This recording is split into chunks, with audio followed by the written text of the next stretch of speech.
Hello everyone, this is Aaron with Callisto Pro EMR, and in this video I'll be going over the custom template and macros features. So as I mentioned before, our system comes pre-populated with about a dozen encounter forms to chart on for common services. But in the case that you need an encounter note for a service that we don't already have, or if you just prefer some different fields in ours, then you can create your own custom encounter form. And for reference, if you're looking to see how to actually chart on a patient encounter note, you can go back to the 8th video in this instructional playlist titled Patient Dashboard Part 1. So to create a custom encounter, go to the backend and then go to custom template and then click add encounter. So start by entering an encounter name, which is typically just the name of the service. So for example, if I'm creating a template to chart for Botox, specifically I would name this Botox encounter. I have a few other ones already, so I'll just put something like 88 so I know this is the one I just made. And below that, we have all these different types of fields we can add, such as text fields, text areas, number fields, emails, as well as date, radio, checkbox, and select fields.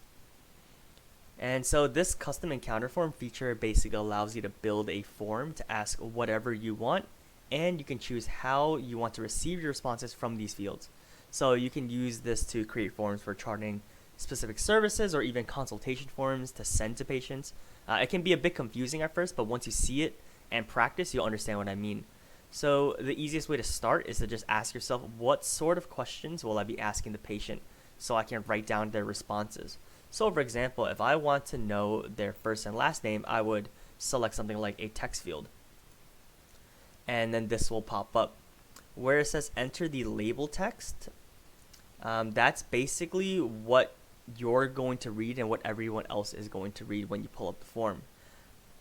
And as for enter the name, this is simply just for the coding.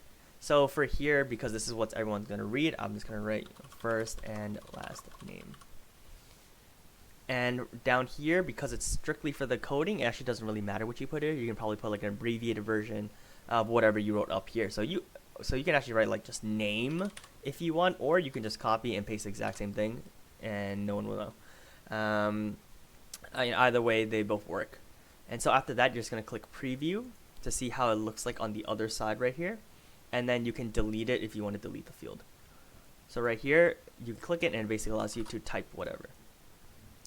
And then the next field is the text area. Right here. And so the difference between these two fields is that the text area only allows a single line of text to be written, while the text area is a large box for you to enter multiple lines and paragraphs. So if you're looking to type more in a single box, you'll be using the text area. So for example, something like this, something like additional notes. Right? And then I can write notes here, or I can just copy and paste the exact same thing, click preview, like that.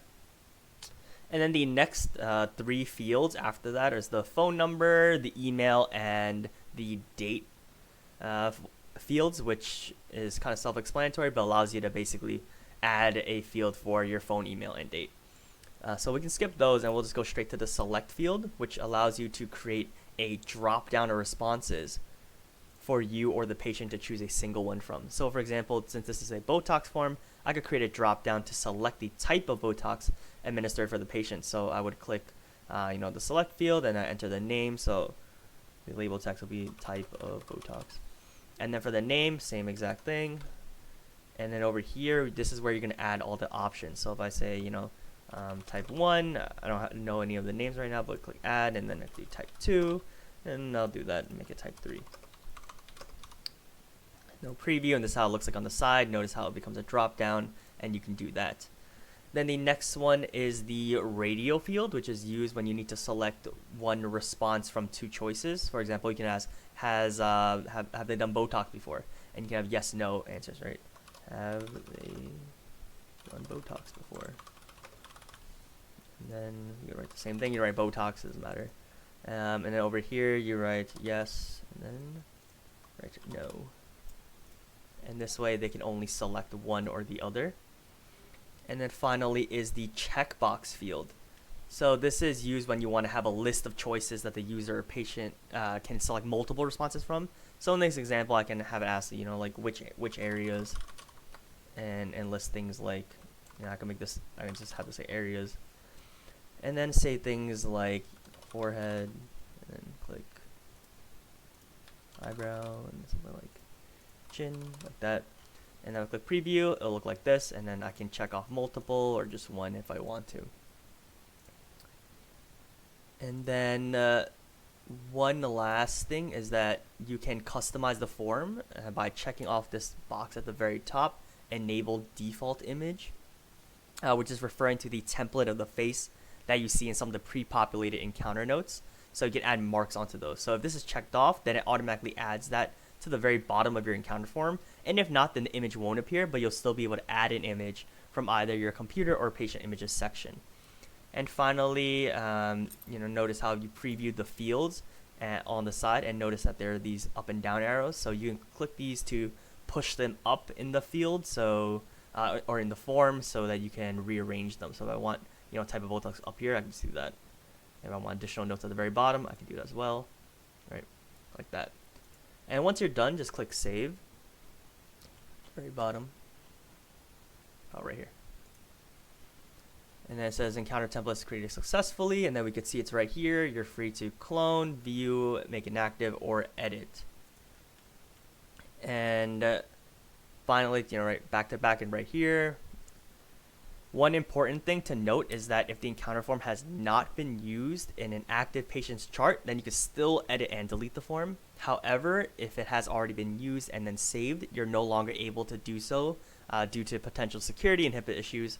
So instead, if you want to add or change anything to the form after it's already been used with an actual patient, then what you have to do is you have to clone it, and then you can make edits to the new cloned template. And then as for the old one, you can click make inactive button right here, so that old form doesn't appear in the drop down anymore when selecting an encounter form to use. And let's see how that looks like. So we go to patient dashboard, we go to patient services, click an encounter, and then I'll be able to select the provider, and then that type right here, Botox encounter 88, that's the one we just made. And then this is exactly how it looks like. Everything's exactly the same as you've done it. You can save the encounter, add the image, you can send to email or send to mobile. And now the last feature to show in this video is the macros feature. So this will allow you to essentially paste lines of text that you typically write every time for the same fields, which will save you tons of time. So to add them, you just go to backend and then go to macros, and then click these. Over here you see the ones already made, and then click add template. And then here you can type the title of the macro, so you know it by name, and then you can just put in whatever text you need to get pasted every time. And please note that these are user dependent, so each user will be able to have their own macros list.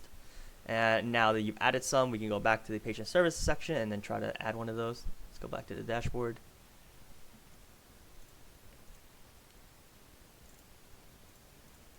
You use that same encounter we just made, and then over here we'll have this M button, right? So what you're going to do is just click the M button, macros. Let's click here, macro 1, and then it automatically pasted whatever I had into there, and this hopefully saves you a ton of time, and you're free to edit this as well. And that's all for this video. Thank you so much for watching.